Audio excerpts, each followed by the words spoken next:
तो फिल्म की शुरुआत होती है और हम देखते हैं कि 2:17 पर एक ही शहर के 17 बच्चे अपने अपने घरों से बाहर निकलते हैं और एक खास डायरेक्शन में दौड़ते हुए जाते हैं और फिर कभी भी लौटकर घर वापस नहीं आते क्योंकि वो गायब हो गए। हालांकि उनके घरों में सीसीटीवी कैमरास और अलार्म लगे हुए थे, लेकिन जब तक उनके मॉम डैड को पता चला तब तक देर हो चुकी थी। सीसीटीवी कैमरास से ही पता चल पाया कि बच्चे एक ही जैसा पोज, जो प्लेन का पोज होता है, वो बना के भागे और सेम टाइमिंग थी 2:17। गौर करने वाली बात ये थी कि सभी बच्चे एक ही स्कूल के एक ही क्लास के थे। क्लास में टोटल 18 बच्चे थे, जिनमें से 17 बच्चे गायब हो गए थे, लेकिन एक ही बच्चा था जो गायब नहीं हुआ था। अब इन सब बच्चों को जस्टिन नाम की टीचर पढ़ाती थी, तो सबसे पहले शक के घेरे में वही आई। और दूसरा वो बच्चा जो गायब नहीं हुआ था, उसका नाम था एलेक्स। पुलिस जस्टिन, एलेक्स और उसके मॉम डैड से पूछताछ कर रही थी, लेकिन किसी तरह का कोई भी नतीजा नहीं निकला।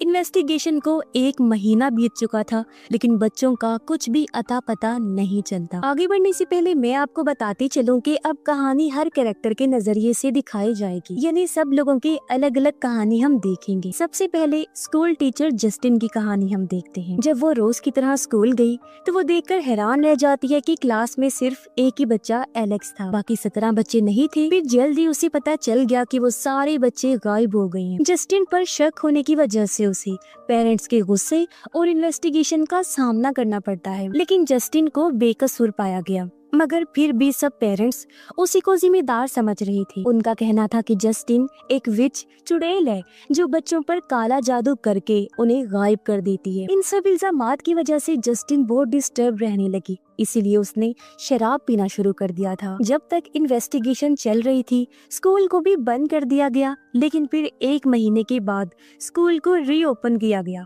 नए बच्चों के। लेकिन इससे पहले एक बड़ी पेरेंट्स मीटिंग बुलाई जाती है, जिसमें सभी विक्टिम पेरेंट्स भी आए हुए थे, यानी शिकार हुए जिनके बच्चे गायब हो गए। आज भी वो जस्टिन पर ही इल्जाम लगा रहे थे, जिस पर वो अपनी सफाई में कहती है कि मैं बेकसूर हूँ, मैंने बच्चों का कुछ नहीं किया, बल्कि मैं तो बच्चों से प्यार करती हूँ। प्रिंसिपल भी जस्टिन का साथ देता है। उसने कहा कि ये सच कह रही है, ये बेकसूर है, उल्टा ये तो खुद ही विक्टिम है। लेकिन तभी पेरेंट्स में से आर्चर नाम का आदमी बढ़ चढ़कर जस्टिन पर इल्जाम लगाने लगता है, यहाँ तक कि उसे विच तक बुलाता है। देखते ही देखते सब लोग बेकाबू होने लगते हैं।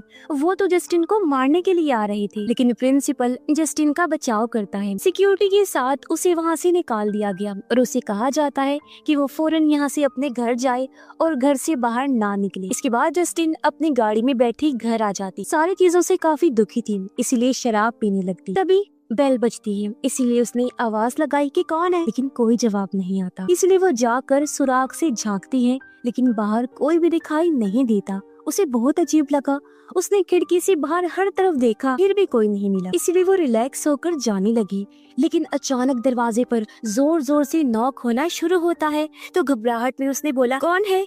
तुम्हें समझ नहीं आ रही? जाओ यहाँ से। जिसकी कुछ देर बाद वो हिम्मत करके एक औजार लेकर बाहर आती है। उसने देखा कि कोई उसकी गाड़ी पर बड़ा सा विच लिखकर भाग गया है। अगली सुबह जस्टिन पुलिस के पास रिपोर्ट करने जाती है। इस दौरान उसे एक ऑफिसर दिखाई दिया जो जस्टिन का ही दोस्त था। फिर वो स्कूल जाती है तो प्रिंसिपल उसे कहता है कि आप स्कूल मत आइए तो बेहतर होगा, हालात बहुत खराब हैं। जस्टिन कहती है, तो क्या मैं एलेक्स से बात कर सकती हूँ? प्रिंसिपल उसे समझाता है कि पेरेंट्स बहुत गुस्से में हैं, कल आपने देखा ही था, इसलिए जब तक मामला ठंडा नहीं हो जाता आप स्कूल से और खासकर बच्चों से दूर रहें। इसीलिए वो उदास होकर वहाँ से चली जाती है। शाम को वो बार में अपने ऑफिसर दोस्त से मिलती है। उसके हाथ पर पट्टी लगी देखकर जस्टिन पूछती है कि ये कैसे हुआ। वो बताता है कि एक अजीब से केस के दौरान चोट लग गई थी।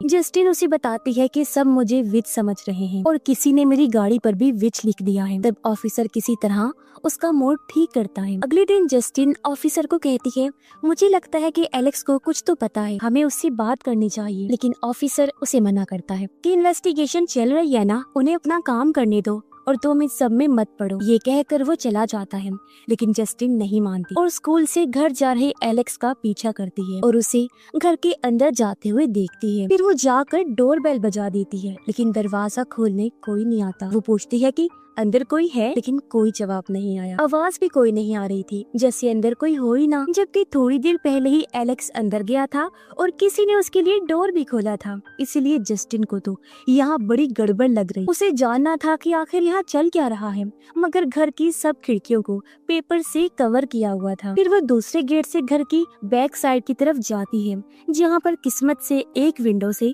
थोड़ा सा पेपर हटा हुआ था। जस्टिन अब उसी में से झांक कर देखती है तो घर के अंदर बिल्कुल अंधेरा था और अंधेरे में दो लोग बैठे हुए थे। जिसे देख वो घबरा गई। हड़बड़ी में उसे वहाँ रखा शावल बेलचा गिर जाता है। ये देखकर वो और ज्यादा डर गई, लेकिन इस आवाज के बाद भी कोई बाहर नहीं आता। इसीलिए वो दोबारा झांक कर देखती है तो अब भी वो दोनों वैसे ही बुत बनकर बैठे हुए थे, जैसे कोई स्टैचूज हो। उसे ये सब बहुत अजीब लगता है और वो इस बारे में प्रिंसिपल से बात करती है। ये एलेक्स के पेरेंट्स के साथ कुछ तो गड़बड़ है, एलेक्स किसी प्रॉब्लम में है और आपको अपनी तरफ से वहाँ चेक करना चाहिए। प्रिंसिपल कहता है कि ठीक है, मैं सब देख लूंगा, लेकिन तुम इन सब से दूर रहो प्लीज। इसके बाद जस्टिन वहाँ से स्टोर जाती है अपनी ड्रिंक्स लेने, लेकिन वो बिल्कुल अनजान थी कि कोई लेडी उसका पीछा कर रही है। अचानक पीछे से आकर वो जस्टिन के बाल पकड़कर नीचे पटक देती है और बोतल दिखाकर धमकाने लगती है कि तुम घर आई थी ना।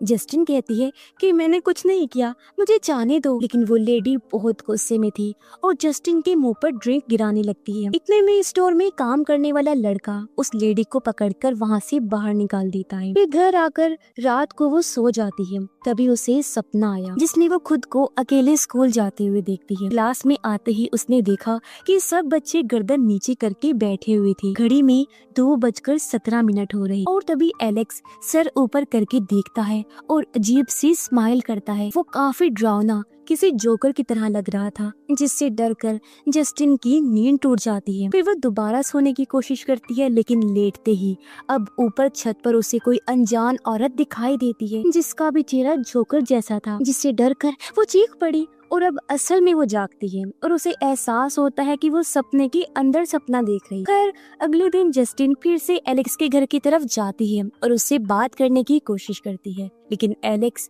उससे बात नहीं करता, सिर्फ इतना कहता है मेरा पीछा मत कीजिए और अपने घर चला जाता है। लेकिन जस्टिन नहीं मानता। वो फिर जाकर दरवाजे पर दस्तक देती है, कहती है कि मुझे पता है आप लोग अंदर ही हैं, इसलिए बाहर आ जाइए। लेकिन फिर भी दरवाजा नहीं खुला। अब की बार जस्टिन जाती नहीं, बल्कि घर के बाहर डेरा डाल लेती कि कभी तो घर से कोई बाहर निकलेगा। लेकिन दोपहर से रात हो गई थी और कोई भी घर से बाहर नहीं आता। इस दौरान जस्टिन को नींद आ गई और उसकी आंख लग जाती है। तभी अचानक घर का दरवाजा खुलता है। एलेक्स की माँ हाथ में कैंची लिए बाहर निकलती है और अजीब तरीके से दौड़ते हुए जस्टिन की तरफ आती है, लेकिन जस्टिन को सोता हुआ देखकर उसे कुछ नहीं कहती, सिर्फ कैंची से उसके बाल काट लेती है। खैर यहाँ पर जस्टिन का पार्ट खत्म हुआ और अब हम आर्चर के नजरिए से अगला पार्ट देखेंगे। वही सिंगल बाप जो जस्टिन पर विच होने का इल्जाम लगा रहा था, क्योंकि आर्चर का बेटा भी गायब था, जिसकी वजह से वो काफी डिस्टर्ब चल रहा था। ज्यादा टाइम बस वो अपने बेटे की वही रिकॉर्डिंग देखता रहता था और कोई सुराग ढूंढने की कोशिश करता, पुलिस स्टेशन की चक्कर लगाता रहता, ये पता करने के लिए कि उसके बेटे की कोई खबर मिली या फिर नहीं। पुलिस वाले भी बस इतना कहते हैं कि इन्वेस्टिगेशन चल रही है, कुछ भी पता चलेगा तो हम आपको बता देंगे। फिर शाम को पेरेंट्स मीटिंग में वो जाता है। वहाँ वो जस्टिन पर फिर से इल्जाम लगाता है और मीटिंग के बाद भी वो जस्टिन का पीछा नहीं छोड़ता। वो जब शराब लेने स्टोर में गई थी, वहाँ से वो उसका पीछा करते करते उसके घर तक आ गया था और वही बेल बजा कर तो कभी दस्तक देकर जस्टिन को डरा रहा था और उसकी गाड़ी पर विच भी इसी ने लिखा था। फिर रात में जब आर्चर सो रहा था, अचानक उसकी आँख खुलती है और उस वक्त 2:17 हो रही। तभी उसे कुछ आवाज आती है।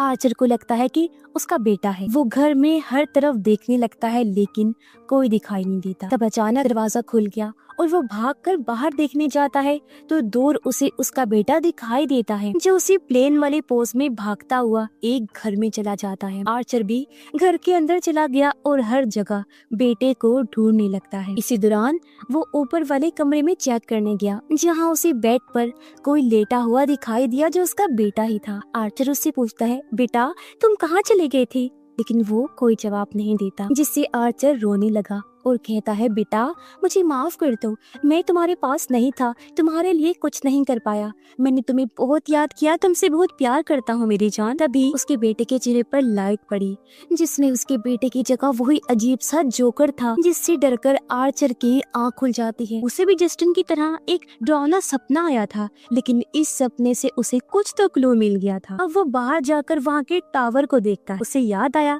कि सपने में मेरा बेटा टावर की डायरेक्शन में ही भागा था, इसीलिए वो मैप नक्शा लेकर अपने घर से टावर की तरफ एक लाइन बना देता है। फिर वो एक और पेरेंट्स के घर जाता है जिनकी बेटी भी गायब हो गई थी। वो इनके घर से भी एक लाइन खींचकर निशान लगाता है। ऐसा वो इसलिए कर रहा था क्योंकि सभी बच्चों का गायब होना आपस में जुड़ा हुआ था, इसीलिए जहाँ भी दोनों लाइंस मिलेंगी वहाँ जो घर भी होगा तो इसका मतलब ये होगा कि बच्चे उधर ही गए हैं। बस फिर क्या था, आर्चर इंटरसेक्शन वाले एरिया पर निशान लगाता है, यानी जहाँ लाइंस मिल रही थी, और उस जगह को देखने के लिए निकल जाता है। लेकिन तभी रास्ते में उसे जस्टिन की कार दिख जाती है, तो पहले वो उससे बात करने जाता है। जस्टिन उस वक्त गैस स्टेशन पर फ्यूल डाल रही। आर्चर जब उसके पास आया तो जस्टिन उसे देखते ही चिढ़ गई। कहती है देखो मेरा पीछा छोड़ दो, मैं कोई विच नहीं हूँ, मैंने बच्चे गायब नहीं किए, मैं तो खुद जानने की कोशिश कर रही हूँ कि इसके पीछे कौन है। तभी अचानक वो देखती है कि प्रिंसिपल,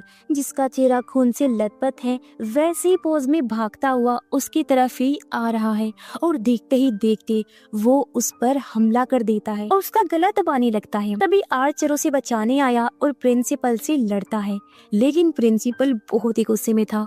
उसकी आंखें जैसे बाहर आ रही थी और वो आर्चर पर भारी पड़ता है और उसका भी गला दबाने लगता है। और यहीं पर ये सेगमेंट खत्म हुआ। अगला सेगमेंट हम ऑफिसर के नजरिए से देखेंगे। वो अपनी गाड़ी में बैठकर अपने काम पर निकल जाता है। इस दौरान उसकी नजर एक लड़के पर पड़ती है जो किसी के घर में झांक रहा था। वो लड़का ऑफिसर को देखते ही भागने लगा, लेकिन किसी तरह पकड़ा जाता है। ऑफिसर उससे पूछता है तुम्हारे पास कोई हथियार या ड्रग्स वगैरह तो नहीं है? लड़का कहता है नहीं सर। लेकिन जब ऑफिसर उसकी तलाशी लेने लगता है तब उसकी उंगली में इंजेक्शन की सुई घुस जाती है। मतलब साफ था कि वो झूठ बोल रहा था, और पता चलता है कि ये लड़का ड्रग डीलर है और नशे वाला इंजेक्शन अपनी जेब में लेकर घूम रहा है। ऑफिसर को उस पर बहुत गुस्सा आता है और उसे जोर का मुक्का मारता है और फौरन जाकर उसने अपनी उंगली पर दवाई लगाई। कुछ देर बाद उसने ड्रग डीलर को जगाया और कहा देखो मैं तुम्हें जाने दे रहा हूँ, लेकिन किसी को बताना मत, और अब ये शहर छोड़कर यहाँ से भाग जाओ। आज के बाद यहाँ दिखाई मत देना, और अगर मुझे तुम दोबारा दिखाई दिए तो फिर तुम्हारी खैर नहीं। ये समझाकर उसने डीलर को जाने दिया। और अब हमें पता चलता है कि जो पट्टी उसकी उंगली पर देखकर जस्टिन ने पूछा था तो वो यही चोट थी जिस केस को वो अजीब कह रहा। इसके बाद वो जस्टिन से मिलने गया, फिर अपने घर आ जाता है। लेकिन अब हमें एक और हैरान कुन बात पता चलती है कि ऑफिसर शादीशुदा है और उसकी वाइफ वही लेडी है जिसने स्टोर में जस्टिन पर अटैक किया था। उसकी वाइफ को उन पर शक हो गया था, इसीलिए उसने ऐसा किया था और पूछा भी था कि तुम घर आई थी। फिर ऑफिसर पुलिस स्टेशन जाता है। वो बाहर ही घूम रहा था कि तभी सामने उसे ड्रग डीलर भी नजर आया। उसे देखते ही ऑफिसर को गुस्सा आ गया। वो चिल्ला कर कहता है ओए मैंने तुमसे क्या कहा था। उसे देखते ही वो फौरन भाग गया। तब ऑफिसर भी अपनी गाड़ी से उसका पीछा करने लगता है, यानी अब की बार ये उसे नहीं छोड़ेगा। और इसी के साथ ऑफिसर का सेगमेंट भी पूरा हो जाता है। अगला सेगमेंट ड्रग डीलर का है। हम जानते हैं कि वो ड्रग्स लेने के साथ साथ चोरी वगैरह भी करता है। उसका कोई पक्का ठिकाना नहीं है और फिलहाल वो जंगल में टेंट लगाकर रहता है। अब ऑफिसर ने उसे टाउन छोड़कर जाने के लिए कहा था, लेकिन वो ना तो गया और ना ही अपनी हरकतों से बाज आया। इसी बीच वो एलेक्स के घर के पास पहुंच गया। चोरी करने के इरादे से ऊपर चढ़कर किसी तरह खिड़की से घर के अंदर घुस गया। घर में बिल्कुल अंधेरा था। उसे लगता है कि घर खाली है और वो अपने काम का सामान देखने लगता है। तभी वो टीवी के रिफ्लेक्शन में एलेक्स के मॉम डैड को देखकर डर जाता और उसने कहा सॉरी मैंने कुछ नहीं किया। लेकिन तभी उसने नोटिस किया कि वो तो कुछ कर ही नहीं रही, बुत बनकर बैठे हुए। तो वो उनके सामने ही सामान वगैरह चुरा कर अपने बैग में भर लेता है। अब वो वहाँ से जाने ही वाला था कि तभी उसे बेसमेंट की तरफ से कुछ आवाज आती है, इसीलिए वो बेसमेंट में चेक करने जाता है। और यहाँ हमें चौंका देने वाली बात पता चलती है कि वो 17 बच्चे जो गायब हुए थे इसी बेसमेंट में मौजूद हैं। डीलर उन्हें देखकर डर जाता है और वहाँ से भागने लगता है। अब एक आधा सामान ही उसके हाथ लगा था जिन्हें बेचने वो स्टोर में जाता है। जिस बीच उसकी नजर दुकान में लगे उन मिसिंग बच्चों के पोस्टर पर पड़ती है जिनके ऊपर इनाम भी रखा हुआ था। ये देखते ही उसकी आंखों में चमक आ जाती है, क्योंकि उसे तो पता चल गया था कि बच्चे कहाँ हैं। अब वही बताने और इनाम पाने के लिए वो पुलिस स्टेशन जा रहा था, लेकिन बाहर ही उसे ऑफिसर देख लेता है, इसलिए डीलर को वहाँ से भागना पड़ता है। लेकिन वो उसे बचकर जंगल तक पहुँच जाता है, मगर यहाँ उसे डरावनी सी हंसी सुनाई दी। फिर वो इधर उधर देखता है तो दूर वही जोकर जैसा इंसान खड़ा था, जो उसकी तरफ इशारा करता है। उसे देखकर ड्रग डीलर डर गया और भागकर अपने टेंट में घुस जाता है। खुद को समझाने लगता है कि ये असली नहीं है, ये मेरा वहम है, शायद नशे में होने की वजह से मुझे वो दिखा। लेकिन तभी वो टेंट के बाहर उसकी परछाई को देखता है, यानी ये कोई वहम नहीं था, वो यही आ गया था और टेंट खोलने लगता है। तो अपने बचाव में डीलर हाथ में इंजेक्शन उठा लेता है और जैसे जिप खुली फौरन उसके चेहरे पर दे मारता है। पता चला कि ये तो ऑफिसर है। इस बार उसे और ज्यादा गुस्सा आया। ऑफिसर उसे जान से मारने ही वाला था, लेकिन डीलर कहता है मुझे पता है कि वो बच्चे कहाँ हैं, उस घर की बेसमेंट में हैं। तब ऑफिसर रुक जाता है और कहता है ठीक है, मुझे लेकर चलो, दिखाओ मुझे। फिर ऑफिसर उसे हथकड़ी लगाकर कार में डाल देता है और डीलर गाइड करके उसे उस घर तक ले आता। डीलर कार में ही रहा और ऑफिसर जाकर बेल बजाता है। कोई आकर उसके लिए दरवाजा खोलता भी है और उसे अंदर कर लेता है। दूर से डीलर ये सब देख रहा था। फिर वो घंटों उसका वेट करता है, लेकिन ऑफिसर वापस नहीं आता। रात भी हो जाती है और अब डीलर तंग आ गया था। और तभी अचानक दरवाजा खुलता है। ऑफिसर बाहर निकल आया, लेकिन अब वो पहले की तरह नहीं लग रहा था, किसी पागल की तरह लग रहा था, कंट्रोल से बाहर, फुल गुस्से में। वो सीधा कार की तरफ बढ़ता है और ड्रग डीलर को कार से निकालकर उसे घसीटता हुआ घर की तरफ ले जाता है। और यहीं पर ये सेगमेंट भी खत्म हो गया। अगला सेगमेंट प्रिंसिपल का है। उसकी कहानी में हम देखेंगे कि वो अचानक वैसा कैसे बन गया। तो असल में जस्टिन ने जब बताया था कि एलेक्स के मॉम डैड के साथ कुछ गड़बड़ है, तो प्रिंसिपल ने एलेक्स को बोलकर उसके मॉम डैड को मिलने के लिए आने को कहा था। लेकिन उनकी बजाय एक औरत वहाँ पर आती है जो अपना नाम ग्लैडिस बताती है और उसका कहना था कि मैं एलेक्स की आंट हूँ। अब इसका चेहरा गौर करें तो वही है जिसने जस्टिन और आर्चर को सपने में डराया था और जंगल में ड्रग डीलर को, जिससे हमें इतना तो समझ आ जाता है कि ये सारे गड़बड़ ये औरत ही कर रही है। खैर, वो बताती है कि एलेक्स की मॉम डैड की तबीयत ठीक नहीं है, इसलिए वो लोग अभी मिलने नहीं आ सकते, तो एलेक्स के गार्डियन होने की वजह से मैं आई हूँ। लेकिन प्रिंसिपल कहता है कि मुझे तो एलेक्स के पेरेंट्स से ही पर्सनली बात करनी है, गार्डियन नहीं चलेगी, इसलिए वो वहाँ से चली जाती। इसके बाद प्रिंसिपल घर आ गया और अपने दोस्त के साथ बैठकर टीवी देखने लगता है। तभी डोर बेल बजती है। वो लोग जाके दरवाजा खोलते हैं तो ये ग्लैडिस ही थी, जो पानी मांगने के बहाने से घर में घुस जाती है। और यहाँ पर ये सच पता चलता है कि ग्लैडिस असल में एक विच है जो काले जादू में बहुत माहिर है। उन्हें अपनी बातों में उलझाकर वो अपने बैग से अजीब सी कांटेदार टहनी निकालती है, उससे अपने हाथ पर कट लगाकर उन पर खून लगाती है। इससे पहले कि ये लोग कुछ समझ पाते, वो कैंची निकाल कर प्रिंसिपल के दोस्त के बाल काट देती है। फिर एक घंटी निकाल कर बजाती है, जिसे सुनकर प्रिंसिपल उसके कंट्रोल में आ जाता है। फिर वो प्रिंसिपल के दोस्त के बाल इस टहने पर लपेटकर तोड़ देती है और ऐसा करते ही प्रिंसिपल एकदम से अपने दोस्त पर अटैक कर देता है, उसे पकड़कर नीचे गिरा देता है। फिर उसके मुंह पर काले रंग की उल्टी करता है, फिर अपने सर से उसके चेहरे पर बार बार मारता है, जिससे उसका पूरा चेहरा फटकर कुचला गया और दर्दनाक उसकी मौत हो जाती है। इसके बाद ग्लैडिस अपने बैग से जस्टिन के बाल निकालती, जो उसने एलेक्स की मोम से कटवाए थे जब जस्टिन अपनी गाड़ी में सो रही, और उसके बालों के साथ भी यही किया। टहनी पर लपेटकर टहनी को तोड़ देती है और उस पर भी काला जादू करती है। इसके बाद प्रिंसिपल भागकर जस्टिन को मारने जाता है, जो गैस स्टेशन पर खड़ी आर्चर से बात कर रही थी, जहां आर्चर ने उसे बचाने की कोशिश तो की, लेकिन प्रिंसिपल उसका ही गला दबाने लगता है। तब जस्टिन अपनी जान बचाकर स्टोर में भाग जाती है और कुछ देर बाद प्रिंसिपल आर्चर को छोड़कर जस्टिन की तरफ आने लगता है। वो स्टोर में घुस गया और जस्टिन का पीछा करने लगता है। ये देख वो दहशत में आकर इधर उधर भागने लगती है, लेकिन एक पॉइंट पर उसे भागने के लिए कोई रास्ता नहीं मिल रहा था।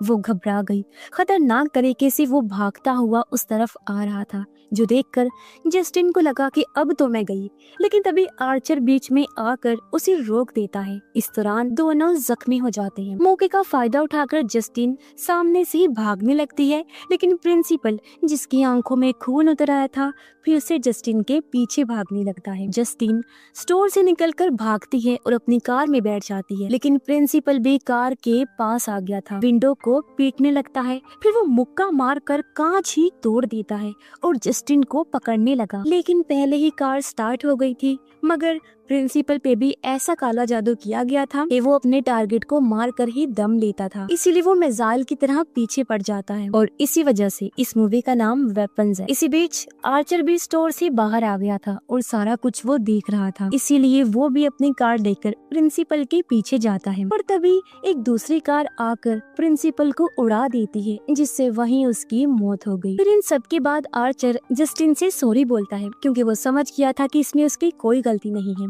बल्कि सच में वो तो खुद विक्टिम है। जस्टिन उसे माफ करके कहती है कि मैंने अपने लाइफ में आज तक ऐसा कुछ नहीं देखा, आखिर उसके साथ हुआ क्या था। कुछ दिन पहले मैं जब उससे मिली थी तब तो वो बिल्कुल ठीक लग रहा था। आर्चर कहता है मैंने भी ऐसा कभी कुछ नहीं देखा, लेकिन जैसे वो भाग रहा था वो मैंने गौर किया, वो बच्चे भी इसी पोज में भाग रहे। फिर वो मैप खोलकर उसे वही इंटरसेक्शन वाला एरिया दिखाता है।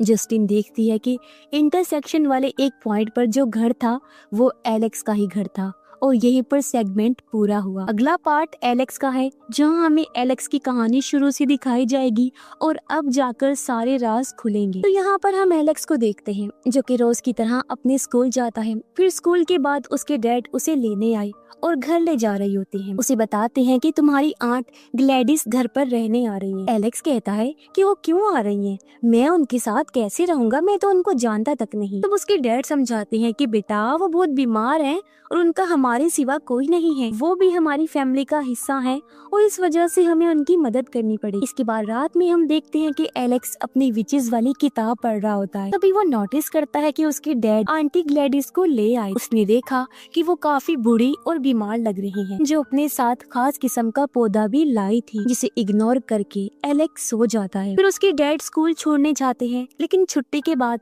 वो एलेक्स को लेने नहीं आते। सब बच्चों के पेरेंट्स उन्हें ले जा चुके थे, सिर्फ एलेक्स ही रह गया था। काफी देर वेट करने के बाद अब वो पैदल घर जाने का फैसला करता है। वो सोच रहा था कि आखिर डैड मुझे लेने क्यों नहीं आए, वो कहाँ बिजी होंगे। लेकिन जब वो घर पहुंचा तो देखता है कि उसके डैड तो घर पर ही थे, लेकिन वो नॉर्मल तो नहीं लग रहे थे। वो किसी पपेट की तरह बैठे थे और रोबोट की तरह बातें कर रहे थे, जैसे वो किसी की कठपुतली हो और कोई उनसे ये सब बुला रहा हो। सेम हाल उसकी माँ का भी था। एलेक्स सोचकर परेशान हो रहा था कि मेरे मॉम डैड के साथ ये क्या हो गया। तभी वहाँ पर ग्लैडिस आ गई, जो पहले से काफी बेहतर लग रही थी। अब एलेक्स विचेस वगैरह की कहानियां तो पढ़ता रहता था, इसीलिए उसे समझ लग जाती है कि ये कोई विच है और इसने मेरे मॉम डैड को कुछ कर दिया है। एलेक्स उन्हें होश में लाने के लिए उनके फेस पर पानी मारता है, लेकिन इसका कोई असर नहीं होता। तब ग्लैडिस कहती है कि ये अब तुम्हारी नहीं सुनेंगे, सिर्फ मेरी सुनेंगी। फिर वो उसे एक डेमो भी दिखाती है। वही कांटेदार टहनी लेकर उस पर दोनों के बाल लपेट देती है। ऐसा करने के बाद टहनी को उसने तोड़ दिया, जिसके फौरन बाद वो दोनों टेबल पर रखा फॉक उठाकर अपने चेहरों में घोंपने लगते हैं। ये देखकर एलेक्स घबरा जाता है, ये सब बंद करने के लिए कहता है। तब ग्लैडिस वो टूटी टहनी सामने रखे पानी वाले बाउल में डाल देती है, जिससे ये सब रुक जाता है। फिर वो एलेक्स से कहती है कि अगर तुम चाहते हो कि तुम्हारे मॉम डैड जिंदा रहें तो बाहर किसी को कुछ मत बताना और जैसा मैं कहती हूँ वैसे ही करना। इस तरह वो एलेक्स को डरा धमका कर उसे अपने पपेट की तरह यूज करने लगती। वो उसके कहने पर सब कर रहा था और रोज ग्लैडिस को उस पौधे के सामने जादू करते हुए देखता है, जिससे वो धीरे धीरे ठीक होती जा रही थी, यानी हेल्दी और जवान। लेकिन कुछ टाइम बाद वो फिर से बुढ़ी और कमजोर होने लगती है। तो वो एलेक्स को कहती है कि अगर तुम मेरा एक काम कर दो तो मैं तुम्हारे मॉम डैड को ठीक कर दूंगी और यहाँ से भी चले जाऊंगी। वो काम था कि एलेक्स को अपने सारे क्लासमेट्स की कोई ना कोई चीज लेकर आनी थी, जिससे वो उन पर भी जादू करके अपना कंट्रोल कर सकती थी। अब मासूम एलेक्स को खतरे का कोई अंदाजा नहीं था, वो इसके लिए भी मान जाता है। फिर स्कूल जाकर वो सोचता है कि इनका कौन सा सामान चुराना चाहिए, पेंसिल, रेजर, शार्पनर या फिर कोई और चीज। लेकिन ये काम रिस्की था। तब उसकी नजर सब बच्चों के नेम स्टिकर्स पर पड़ती है, तो वो सोचता है कि इन्हें ही निकाल कर ले जाता। फिर गेम पीरियड में जब सारे बच्चे बाहर खेल रहे थे तो वो क्लास में जाकर सब स्टिकर्स उतार कर बैग में डाल देता है। फिर घर जाकर वो सब स्टिकर्स ग्लैडिस को दे देता है, जिसे यूज करके वो 2:17 पर अपना काला जादू करती है। इस तरह सारे बच्चे उसके कंट्रोल में आ जाते हैं और उस पोज में घरों से भागकर ग्लैडिस के पास आ गए थे। इस तरह वो सब बच्चों को किडनैप करके बेसमेंट में बंद कर देती है।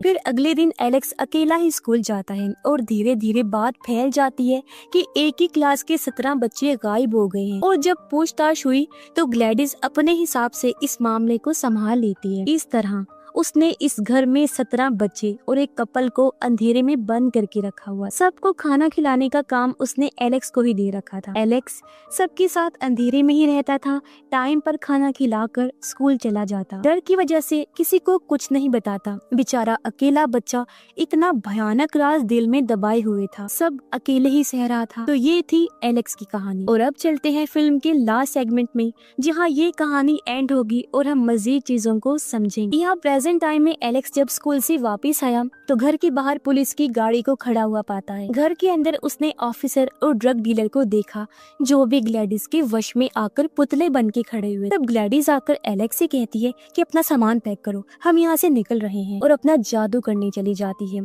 दरवाजे पर उसने गार्ड के तौर पर उसके मॉम डैड को खड़ा किया हुआ था। इतने में आर्चर और जस्टिन भी घर के बाहर पहुँच जाते हैं। तभी डोर ओपन होता है और सामने ऑफिसर दिखाई दिया। जस्टिन कहती है मैं इसे जानती हूँ। फिर वो भी आर्चर के साथ अंदर चली जाती है और तभी अचानक ऑफिसर और ड्रग डीलर उन दोनों पर अटैक कर देते हैं। आर्चर डीलर से लड़ने लगता है और जस्टिन ऑफिसर से बचकर किचन में भागती है, लेकिन ऑफिसर उसे पकड़ लेता है। जस्टिन उसे कहती है ये तुम्हें क्या हो गया है, शांत हो जाओ, लेकिन वो उसकी नहीं सुनता। तभी जस्टिन के हाथ में आलू छीलने वाला कटर लग जाता है, जिसे वो ऑफिसर का चेहरा छील देती है ताकि दर्द से वो उसे छोड़ दे।